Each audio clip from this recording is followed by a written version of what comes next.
My dreams occasionally approached the fantastical in character, though falling somewhat short of coherence. One scene is especially stamped upon my recollection. That of a dank, fetid, reed-choked marsh under a gray autumn sky.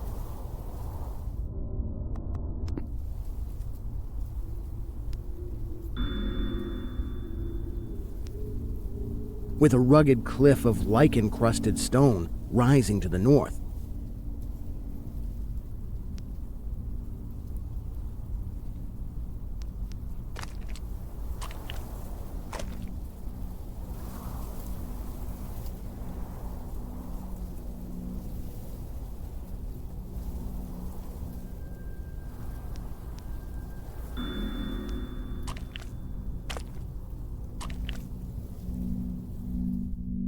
Impelled by some obscure quest, I ascended a rift or cleft in this beetling precipice.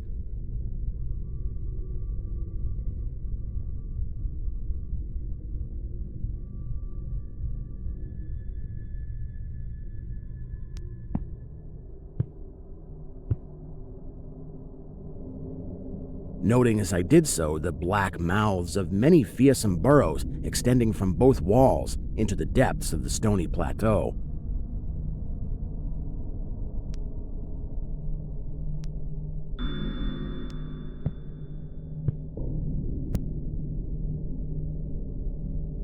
At several points, the passage was roofed over by the choking of the upper parts of the narrow fissure, these places being exceedingly dark and forbidding the perception of such burrows as may have existed there. In one such dark space, I felt conscious of a singular accession of fright, as if some subtle and bodiless emanation from the abyss were engulfing my spirit. But the blackness was too great for me to perceive the source of my alarm.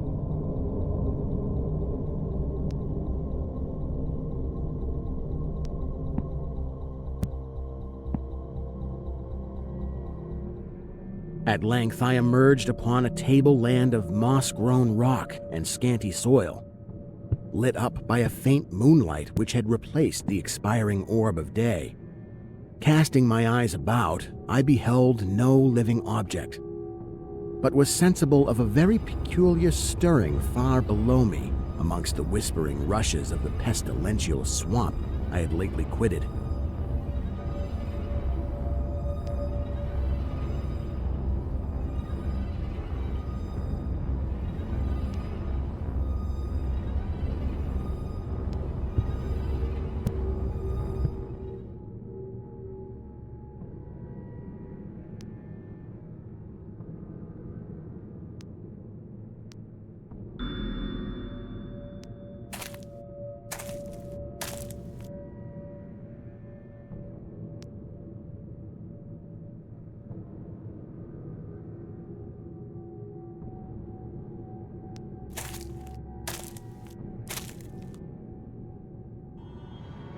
After walking for some distance, I encountered the rusty tracks of a street railway and the worm-eaten poles which still held the limp and sagging trolley wire.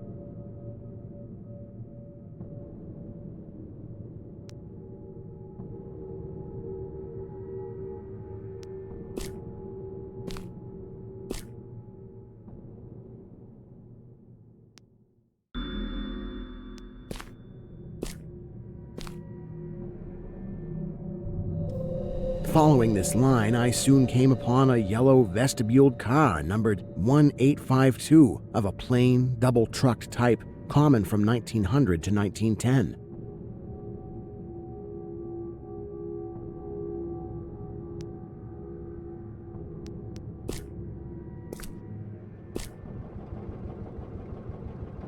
It was untenanted, but evidently ready to start.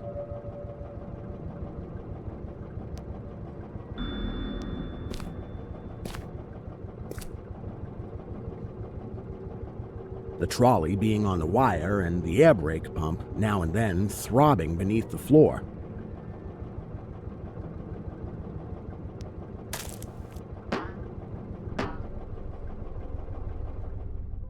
I boarded it and looked vainly about for the light switch.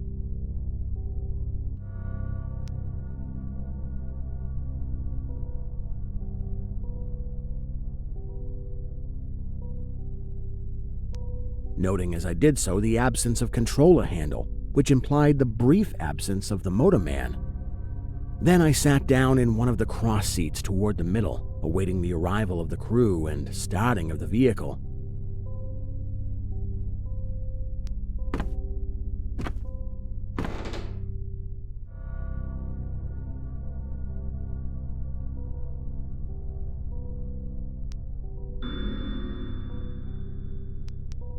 Presently, I heard a swishing in the sparse grass toward the left and saw the dark forms of two men looming up in the moonlight. They had the regulation caps of a railway company, and I could not doubt but that they were the conductor and motorman. Then one of them sniffed with singular sharpness and raised his face to howl at the moon. The other dropped on all fours to run toward the car. I leapt up and at once raced madly out of that car.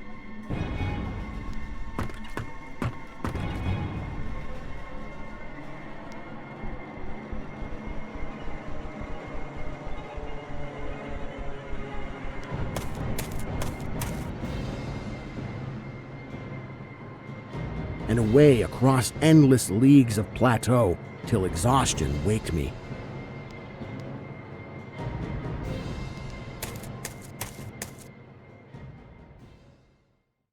Doing this not because the conductor had dropped on all fours, but because the face of the motorman was a mere white cone, tapering to one blood-red tentacle.